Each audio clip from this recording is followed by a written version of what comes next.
guys? Today we're going to talk about 10 cinematographers that are the best right now. These cinematographers, some that have been Oscar nominated already. A lot of them already have even some wins under their belt. These are just some cinematographers I think are the best working right now in Hollywood. Coming in at number 10, I have Marcel Rev, a cinematographer from Hungary who has worked with director Sam Levinson in a lot of his works. Famously known, Euphoria is one of the most notable cinematography works I've seen in the past 5 years. It's just one of the best projects I've seen in terms of cinematography. The lights, the colors that he uses, the movement. Rev has also worked on a film called White God, which was more of an indie film that he's also very known for. And I saw some shots in there that are very similar also to Euphoria that he utilized. And it seems to be part of his style. To use a lot of color in his films, especially to draw out a lot of the emotion in regards to something like Euphoria, which uses a lot of that. And I think that's something that he talked about with Sam Levinson in his projects, that color and emotion always kind of mix together and form an even greater idea when it comes to cinematography. And at number 9, I have cinematographer Lucas Zoll, who has already done films like Cold War and Ida, which he got an Oscar nomination for both, with director Paweł Pawlikowski, if I'm saying that correctly. And just recently he did a work with Charlie Kaufman on the film I'm Thinking of Ending Things, which is also really well done in terms of the cinematography in that film. But a lot of his cinematography style comes from using black and white digital photography. I think it's some of the best I've seen in years. And the way he frames his subjects as well, it's just so well done.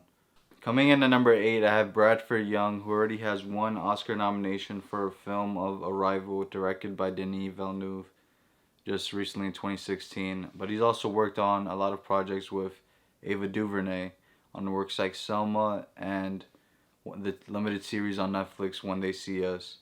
And he's also worked on a film called Mother of George, which also has amazing cinematography. Number 7, I have Jeff Cronin, who already has 2 Oscar nominations and is known as being mainly the prime cinematographer for David Fincher in a lot of his movies. Fincher has a very unique style in terms of how he uses a lot of darker imagery and darker just colors, and like his film noir style, similar in Gone Girl and also a movie like Fight Club. And it's very well known that along with Fincher and Jeff that they work on this together and try to figure out the different colors and also different lighting values to use in terms of these thriller films that they obviously do together a lot. And at number 6, I have Mexican cinematographer Rodrigo Prieto, who has worked on a lot of films with especially well-known directors like Martin Scorsese and Ang Lee and also Alejandro Iñárritu on films like Argo, Wolf of Wall Street, The Irishman, and he also worked on Brokeback Mountain, which got him an Oscar nomination for that as well. Right now he has 3 Oscar nominations. His 3 Oscar nominations come from his work on Brokeback Mountain, The Irishman, and the movie Silence, 2 of which are from Martin Scorsese. At number 5, I have cinematographer Robert Richardson, which has done a lot of his work along with another director which I just spoke of, Martin Scorsese, and also with Tarantino. A lot of his works come from those 2 directors, 2 of which he won Oscars for The Aviator and Hugo. And a lot of his movies have also been nominated for his work with Tarantino, like Once Upon a Time in Hollywood, Inglourious Basterds, and also very known Kill Bill Volume 1 and Volume 2. And at number 4, I have cinematographer Wally Fister, who has done a lot of his work with known director Christopher Nolan. He already has an Oscar win with the film Inception, which is my favorite film of all time. And he's also gotten nominations from the Dark Knight trilogy and Batman Begins, The Dark Knight, and Dark Knight Rises. So his unique style is also a lot with Nolan's style of using almost a film noir style with a lot of darks and a lot of darker colors. He has worked on The Prestige, which also got nominated for Best Cinematography. And number 3, another director who's also worked with Nolan is Hoyt Van Hoytema, who's worked.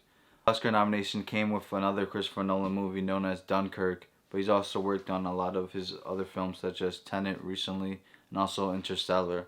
Another sci-fi movie that I thought had great cinematography was Ad Astra, which starred Brad Pitt. It's another great film, and he uses a lot of color and there's a beautiful wide shot almost at the end of the film of the spaceship and him leaving his father, which was, I thought, beautifully done. Hoyt Van Hoytema has already proven himself as a great cinematographer in the recent years, and probably will continue to do so. Number 2, I have a cinematographer that's already really well known with 3 Oscar wins, who's been dominating the game in the past couple, even decade, I would say, is Emmanuel Lebeske, with already 3 Oscar wins for a lot of films that he's worked on, and has a specific style in using a lot of wider lenses and wider framing in the films like The Revenant, Birdman movies he's worked on with Alejandro Iñárritu, and also a film called Gravity, which he does a lot as well with Alfonso Cuarón, and the film Children of Men, which is, he's known for working with both his Mexican directors, as he is of Mexican descent as well, and working with directors of Alfonso Cuarón and Alejandro Iñárritu. He already has 3 Oscar wins, so he's continuing to prove himself again and again as having this unique style of his of using wide close-ups and wide shots and long takes as a style of his. Number 1 is my favorite cinematographer ever, which is Roger Deakins, who has already been known in the game for years and years, with close to like almost 20 Oscar nominations. He only has 2 wins right now, but he's just proven himself year after year on all of his films that he has such a great eye for light and just great storytelling with the camera.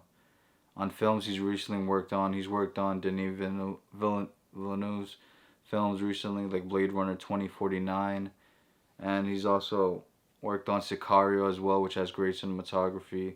He's worked with director Sam Mendes in films like 1917, which recently won Best Cinematography, and which I thought was one of the best shot films I've seen in a very long time.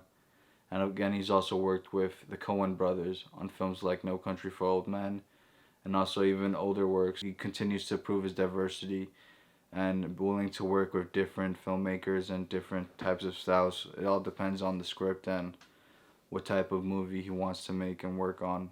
So he always has his bit of choosing, and he's continued to make great films and great looking films in the past 10 years.